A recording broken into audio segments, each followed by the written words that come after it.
Hi there, welcome to lesson 5. Very interesting times we are in now. We are trying to tidy up the data, prepare it for delivery to the client or to whoever's asked us to clean it up, and we are showing you how to do that. So we're going straight to lesson 5 where we're talking about renaming variables. Now, there are two basic concepts you need to learn about this, and it will greatly help you. So, when you rename a variable, because the variable has limits of 30 characters, you have to think of there are two schools of thought rather anyways. There's one that thinks about the function or the role, and there's one that thinks of a sequence or a pattern when they name variables within a data set. And both sides have arguments, and I'm really not going to say I support one over the other. There are principles for doing all of these things.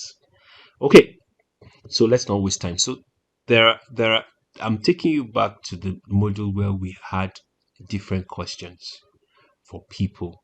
So there was a question about what their name was, their gender, if they've ever been pregnant, if they are currently pregnant, and how old their pregnancy is. So this was like a data set.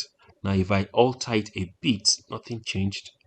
Q1 is name, Q2 is sex, Q3, Q3 asks if they have ever been pregnant, Q4 asks if they are currently pregnant, and Q5 asks if how long the pregnancy has been. So if we take it one by one, the sequence way or the sequence ways of of of the sequence naming sequence, it takes it in that order. There's question one, question two, question three, question four, and question five. That's the order in which it takes it. That's the order in which all of them are taken. So that's a way. So you can actually call a variable Q1, Q2, Q3, Q4. Now, the challenge of it is that you don't really know what that variable is all about. But the argument for this school of thought is that if you go into the variable label, you will be told what they are. Now, in the other function part, you know, they just label name, sex, ever underscore preg, current underscore preg underscore month. They give you a sense of what the data is all about, but they don't tell you which question comes first. So they have their pros and their cons. So you cannot say. Now, some people try to also combine them. So they say Q1 underscore name, Q2 underscore sex, Q3 underscore ever pregnant, Q4 underscore preg current, and Q5 underscore. So they combine them together. So you have a sense of the sequence and have the sense of the functions.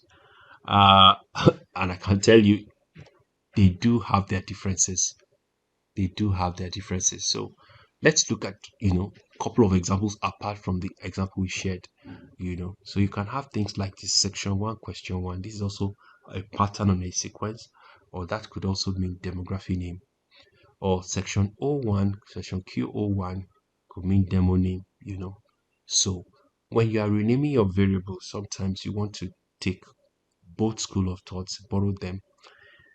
But in an advanced class, I'll show you, what influences what. So, but there's nothing that you can't really work around, when you are working, because these variables, you ultimately use them for analysis. So sometimes when you're even naming the variables or renaming the variables, you are trying to put analysis in mind.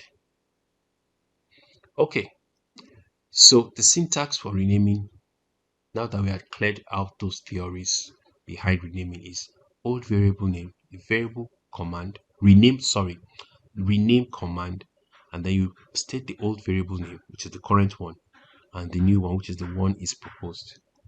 So that is focusing on framework 6. Framework 6 is the one that is responsible for the thinking behind clarity. We just want it to be as clear as possible. So I hope this is very clear, how we rename our variables. I will rename a couple of them, in our practicals, so that this thing can be clearly understood, and we'll be able to use them to generate data that will be aligning with our client's expectation. Thank you so much for your time, and I'll see you in the next video. So hi there, welcome to this session where we're doing renaming. So it's very important that we rename variables. We've looked at the scenarios we have. So these particular variables are already been named with what we had mentioned with a function or role. So there's a math score where you see it. In some other climes, they may call it rename math score. Let me just take the question the variables, all of them, and paste them here. I just copied and pasted. So I can say rename math score as subject one. And trust me, when people do this, sometimes they're not making things bad. So what they do is, because it's subject one, they make sure that they also label the variable properly. Label variable subject one, and then you put math score. Math score. So when you run things like this, just 1 minute, you see it becomes subject one here. Let me double click and go there.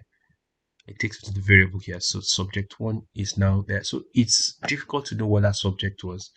But when you look here, you find it. So those who are for the argument of a pattern, they have their reasons. And please don't be too quick to judge. I have labeled variables like this because I wanted my lines of code to be shorter, and I'm going to explain. I'm going to explain. It's a beginner class, so you may not really understand why people do that, but just hold on there. I'm sure I would have a video that I would explain why that is done. Now, that doesn't also mean, it's interesting, that you can still achieve the same objective the other way around. Just depends on your strategy. You understand? So some people like to leave it like math score. So, and I'll show you that. See, I'm using a short abbreviation. I'd mentioned that in module 2. So if you are just saying that and saying, why did he mention rename and now he's just doing REN? I've mentioned it, but let's just do it for the sake of those who are just seeing our videos. Same thing that matters.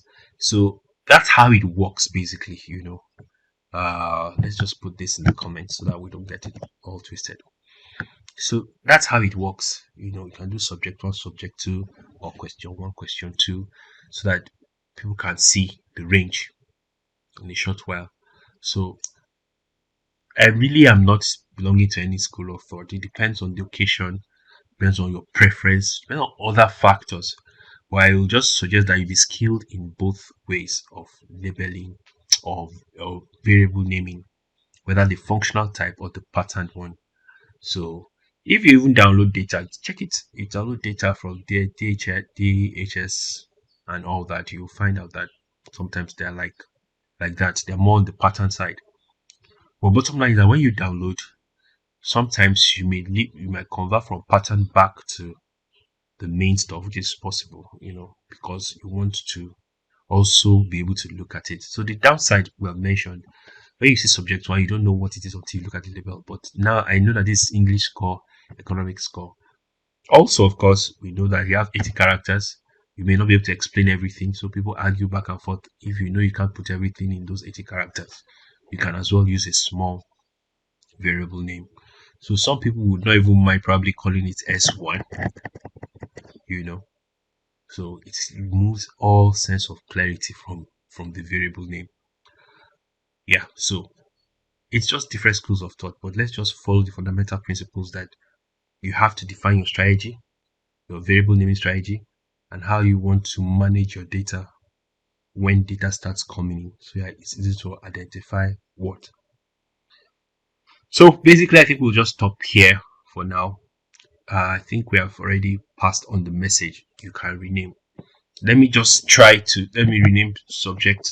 Let's go. Let's just do it again. Everything. Now I made it S1, but I can also take S1, rename S1 back to what it was before. Rename S1, that's the abbreviation, back to math score. You understand? And then fine. But whenever you rename, make sure that you realize, because subject one no longer exists. If you try to use this, you find an error because it's not in data set. So So if you go here now, you just get an error.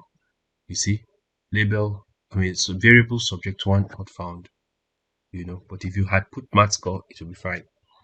So basically, that's what it works with. So we are trying to prepare your data to, you may want to think that way. I will suggest if you are working on dashboards and you want to, pass data on, you move them back to variable names that you can identify. Because when you're your dashboard, you will not have these labels. So things like that are the things we need to talk about in some other video. But I hope this made sense. I hope you're able to learn something. I'll see you in the next video. Thank you so much for watching. Don't forget to subscribe. Don't forget to share with as many people as you can. And let's see you in the next video.